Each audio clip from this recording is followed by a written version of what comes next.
Welcome to Dr. P.C. Verma Economist YouTube class.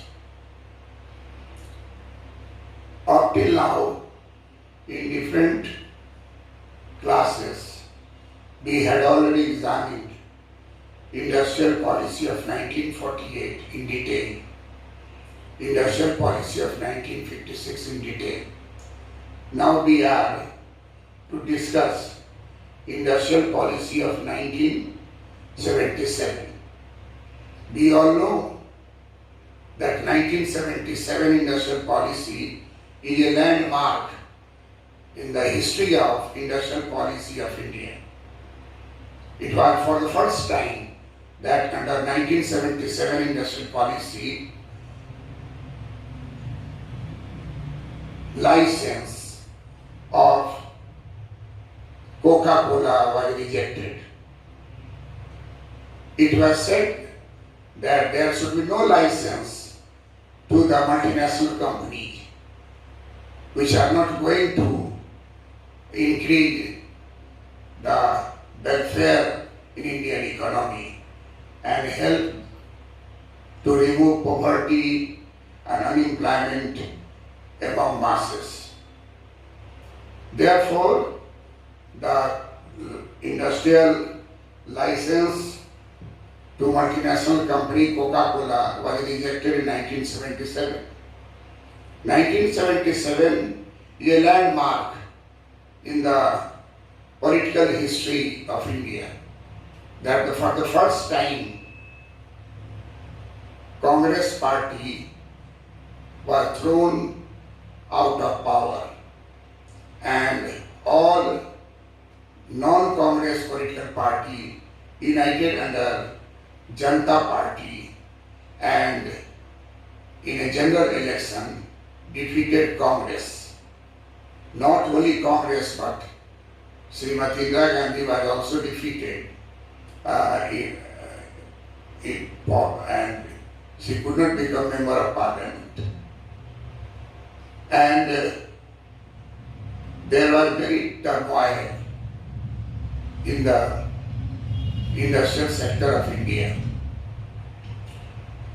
We all recall that 1969 was a period near about ending of the Congress regime, and so there was a last nail hammered by Congress party to the Indian economy in the name of MRTP Act, MRTP Commission, in order to show that government is against capitalist. Congress government is against capitalist. Congress government is against concentration of wealth in few hands, concentration of income and in few hands, and it was its policy to remove poverty, and for that there was a lot of changes under it. The industrial policy of 1956 could not obtain objectives and their proposals 20 points which are shown in the industrial policy of 1956. Several types of distortions emerged, and these distortions have left no room for 1956 industrial policy resolution to continue further. This was found by the new government which was formed in 1977, known as Janata government. And it was found that Janata government found that there is a structural discrepancy, a structural distortions in the economic system, and these distortions have led to the several type of further problems relating to the industrial sector and agriculture sector. There were distortions in the Indian industrial structure. Therefore, in 1977, Janata government said that we are not going to reject 100% 1956 industrial policy, but accepting this fact that some of the provisions in 1956 industrial policy are still valid and will be continued, but there will be overhauling, there will be restructuring, there will be removal of distortions in the industrial sector, industrial policy measures with the help of 1977 industrial policy, which was passed on 23rd December. Government decision of industrial policy of 1977 that was passed on 23rd December 1977.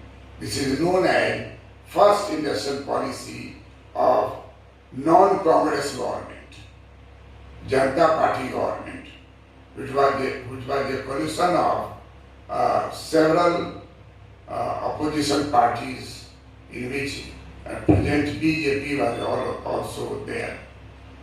And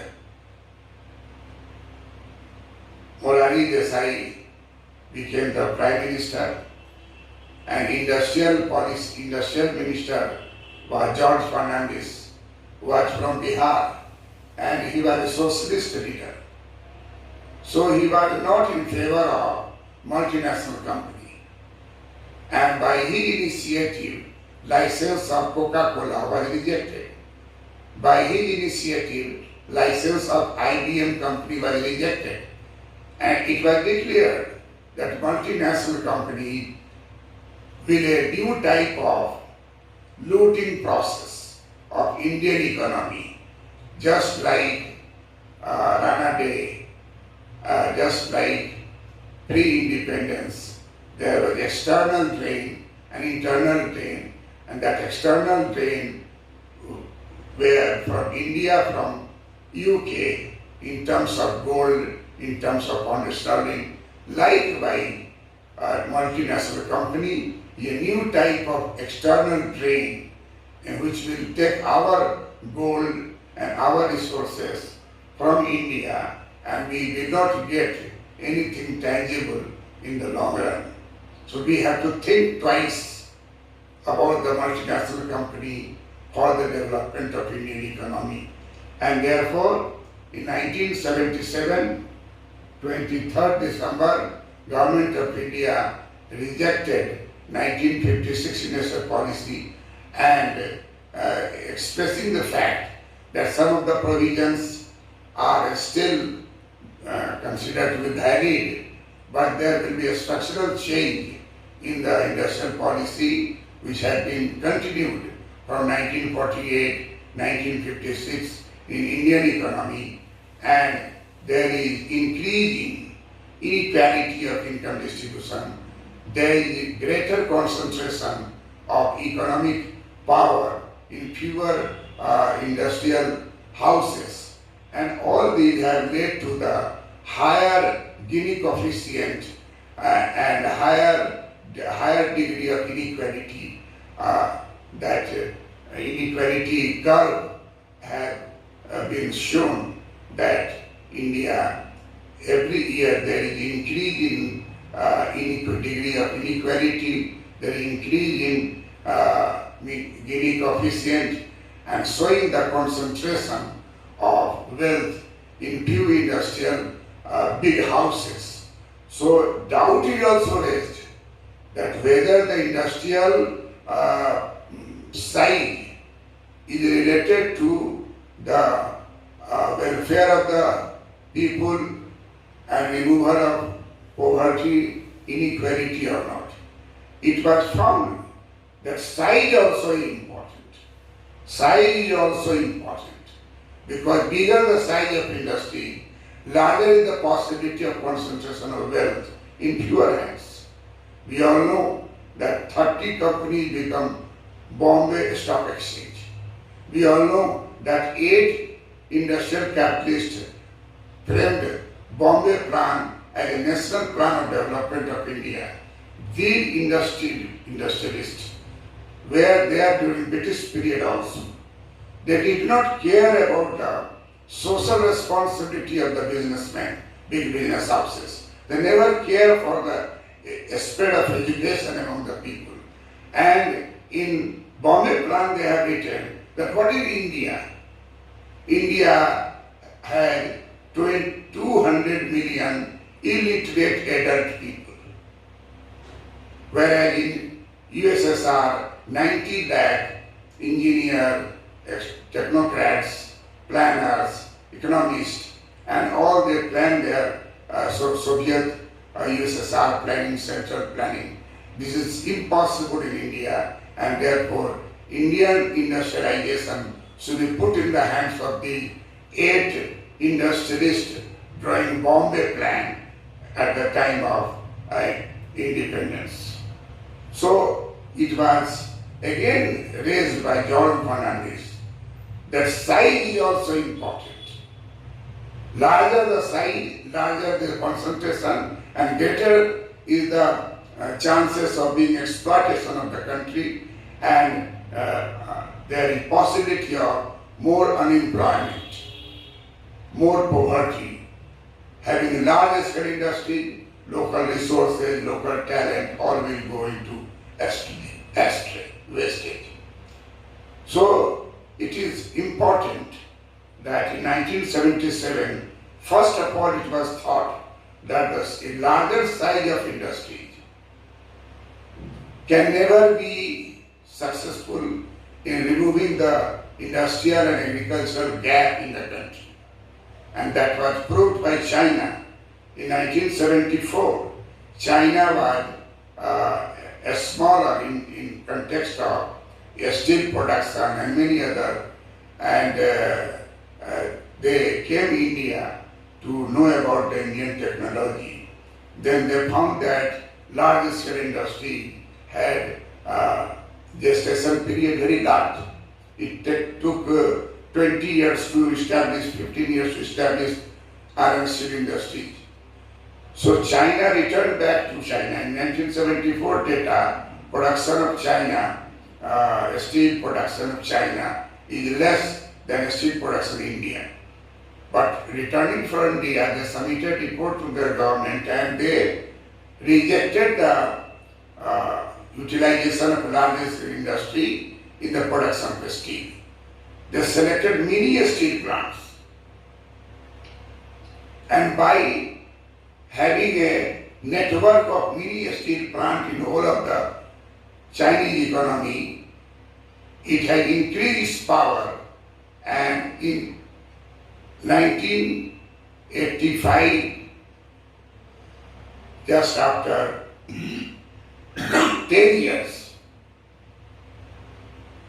China's steel production is very, very high than that of India. And India started exporting iron ore to China, and India imported steel from China. There are many such steel which are used in India, which are produced in China and considered to be better than others because of certain technical factors. So this doubt was raised by George Fernandez in 1977, that large size of industry is not always good for the economy like India, where large size of population and greater degree of greater incidence of poverty. More than 50% people are poor. More than 50% people are illiterate, not technical. All are in elementary stage.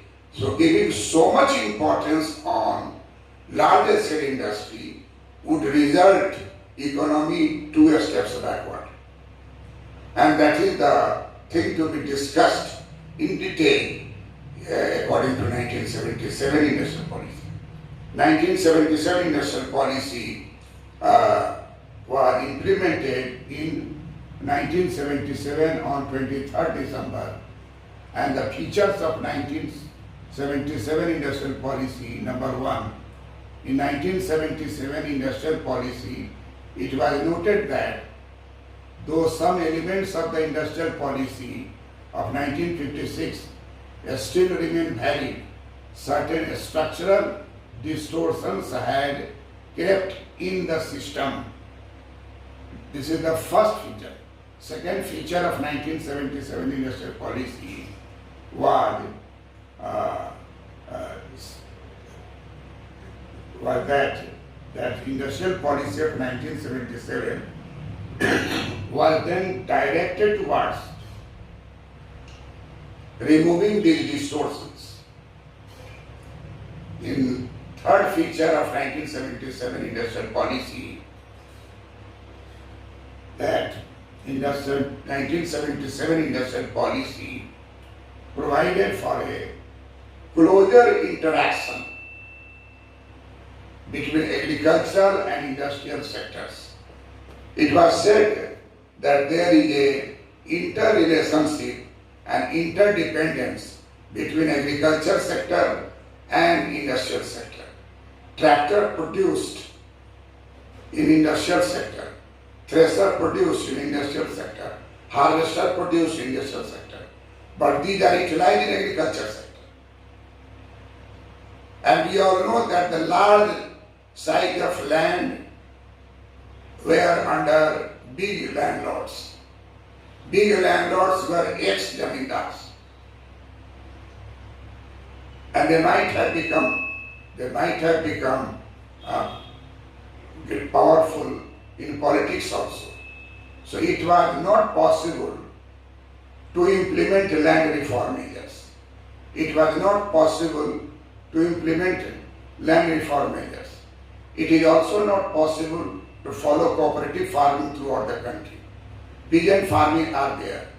Therefore, time has come to think that how we can establish better relationship and interrelationship and interdependence between agriculture sector and industrial sector, and we have to pinpoint it in industrial policy of 1977 so that there will not be any lopsided development of industry and agriculture sector remain backward. So it was said, the third feature, that industrial policy provided a close interaction between agricultural and industrial sector. So what is needed to think that both industrial sector and agriculture sector should be taken into account for the balanced development of the economy.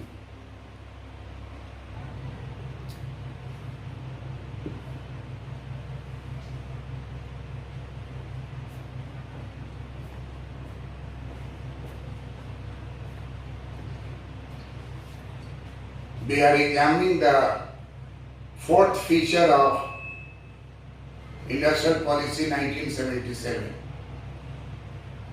We found that Industrial Policy of 1977 rejected 1956 Industrial Policy because it has several structural distortions and it could not fulfill the objectives for which it was implemented in 1956. So in 1977, the fourth feature of 1977, 23rd December Industrial Policy, that fourth feature of 1977 Industrial Policy is that Industrial Policy of 1977 accorded the highest priority to the generation and transmission of power. It was found that 1956 industrial policy could not be successful in increasing the capacity of transmission of electricity and transmission of power, and so it was needed that without adequate power we cannot have large scale industries, not the small scale industry. So 1977 industrial policy accorded the highest priority to the generation and transmission of power. Number 5th feature of 23rd December 1977 industrial policy, that 1977 industrial policy provided an exhaustive analysis of industrial product to identify products which are capable of being produced in a small scale sector. It was thought that deliberately very small number of industries were left for a small scale industry, and large scale of industries were put under large public sector or under the private sector as a large scale industry. So George Fernandez was very particular to examine each units, each commodity which are captured by large scale industry. Can there be possibility that these commodities could be produced by a small scale industry? As China had proved that a small scale industry with modernization can be adapted to changes in technology. Changes in technology can be easily adopted in a small scale industry.